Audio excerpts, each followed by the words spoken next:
Hosted by you/throwaway323130. I, 32M, dated my ex-girlfriend, 33F, for about 4 years. My family is from Nigeria, and I am very proud of my culture. My ex-girlfriend is white. I grew up in Australia, but I have close ties to my roots.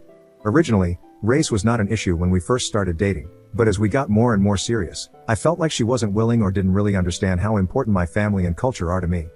My sister-in-law was always close with my mother despite the cultural barrier and always seemed happy to come to family events and spend time with us, treating me like her own brother. She's even been learning how to cook some of our traditional foods from my mother, which made my mom really happy. My brother has also been learning to cook North Indian-style curries and other dishes. My sister-in-law isn't conservative or anything, but culture is important to her and my brother, and as I get older, it feels important to me too. The final straw that spurred me into action occurred at my brother's wedding. My sister-in-law is Indian, and she is also fiercely proud of her culture. They have always talked about how mixed-race kids often grow up culture neutral, whereas they wanted their kids to have the best of both worlds. I noticed that my ex-girlfriend was never that into my culture, never really spent time with my family, and didn't enjoy coming to family functions. She often questioned some of our cultural practices in a quizzical way, and I could tell that she found them a bit silly. She even made comments about immigrants not making the effort to assimilate, her words. Anyway, my brother and sister-in-law had an amazing Indian/Nigerian fusion wedding. In her culture, white is the color of widows, and black is the color for funerals, so they specifically stated in the dress code to wear vibrant colors, no black or white. My ex-girlfriend mostly only wears black. It didn't usually bother me, but on the day of the wedding, she wore a black dress. I had asked her not to wear black because it was specifically stated on the invite, but she insisted that my sister-in-law was being a bridezilla and that she didn't have to accommodate. At the wedding, my ex-girlfriend was the only person wearing black. My sister-in-law took one look at her and asked if she was going to a funeral after the wedding. My ex-girlfriend was very embarrassed and claimed she didn't have any other dresses, but then my cousin offered, "Oh, why didn't you tell us? You could have borrowed one of mine, we're the same size." My sister-in-law didn't say anything else, as she was busy with the wedding, but my ex-girlfriend was fuming the entire time. To make matters worse, she said a few other people asked her why she was wearing black. I didn't witness anyone asking, but it's possible they did. After the wedding, she was angry with me for not backing her up. I reminded her that I had specifically asked her not to wear black and that she had plenty of time to buy a different dress if needed. She argued that she had the right to wear what she wanted and that it was unreasonable to dictate a dress code since she wasn't from their culture. The argument escalated, and finally, in the heat of the moment, I broke up with her. It's been a few days, and she's been blowing up my phone, alternating between begging me for another chance and being angry that I didn't support her. I feel that, given how well my sister-in-law interacts with my family even though she's from a different culture and how respectful she is, I want a partner who values my family and culture similarly. To me, a wedding is about families, not just individuals, and I don't want to risk losing my relationship with my family over my girlfriend or wife. I need some perspective. Did I do the right thing, or should I have backed up my ex-girlfriend? Update 6 days later. I spoke to my brother and sister-in-law about it because they had noticed that I seemed down and didn't talk about my ex at all. They convinced me to talk to her, as they thought what she did was very disrespectful. They said that her kind of white didn't understand family or culture, and I had invested 4 years of my life with her. My brother and sister-in-law also told me that I owed it to myself to get some closure, and I agreed. I spoke to her a few days ago because of how abruptly the relationship ended. It did not go well. We met and had coffee in a park. I told her how hurt I was that she would disrespect my brother and sister-in-law on their wedding day by wearing a dress in one of the 2 colors they specifically asked us not to wear.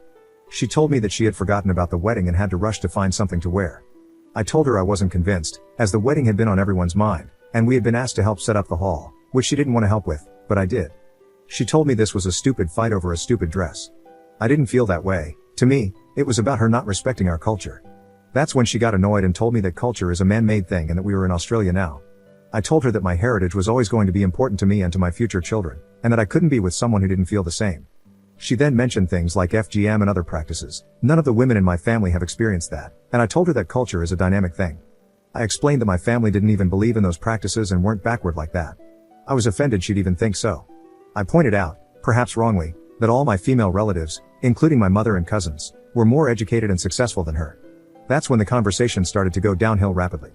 She told me she had chosen a less strenuous career for me because we had planned to have kids, and she wanted to raise them herself, unlike my double-income family members, including my mother.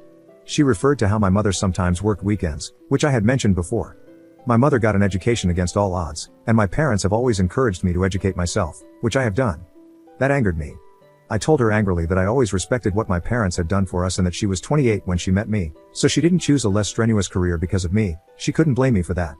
She then got upset and said she didn't have much time left to have kids. She asked how I could do this to her, claimed she should have listened to her family about me being untrustworthy, and said she had wasted the best years of her life on me. I told her if that's how she felt, then it was better that we stay broken up, and I got up and walked off. Yesterday, I received nasty Facebook messages from various family members, calling me everything from the N-word to claiming my ex was lucky she didn't get AIDS from me. I blocked all of them. I told my family about it, and they were furious. I'm better off without her. It's a good thing we didn't live together, even though we had belongings at both our houses. Her family was a bit conservative like that. She has texted me a few times since, apologizing and wanting to talk again, but I only responded to say that I wanted to pick up my stuff and that I had boxed hers up, so we should meet at the park to exchange them. The night before, she kept texting and calling me at midnight, insisting that I come to get my things immediately. I went with my brother, sister-in-law, and cousin, and we exchanged our belongings. Her dad was there and started getting riled up, calling me names and insulting me. My sister-in-law got right up in his face and yelled back, threatening to go to the police and show him the 15 or so messages from his daughter, in which she said she'd destroy my stuff if I didn't come to get it. My sister-in-law also said she was willing to post all the nasty messages her family had sent me to their workplaces. My ex then begged her dad to calm down, and he walked off. I refused to go inside the house and told my ex to just get my stuff. It turned out she hadn't packed it up, so my sister-in-law suggested that we drop her things off at a mutual friend's house and give my ex a week to do the same.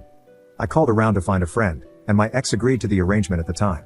Today, my ex messaged me again, apologizing and saying she hadn't expected my family members to turn up, and she had wanted to talk. With her father there? Yeah, right. I told her the same thing. She had a week to pack up my belongings and drop them off at our mutual friend's house. She texted back, saying it didn't have to be like this, but I told her it did, and I didn't want to discuss anything further. In the future, I'll notice the warning signs about a partner's family's behavior and won't always feel like I have to prove myself over and over again because I'm black. I won't put up with Nigerian scam jokes or being affectionately called blackie just to avoid making a fuss or being seen as overly sensitive. It wasn't until I spoke to my brother, and to a lesser extent my sister-in-law, after this whole ordeal that I realized how abnormal this was. Anyway, I've dropped her stuff off and I'm just hoping I get my things back from her place. The most expensive item is a tablet, but if I don't get it back, it'll just be an expensive lesson.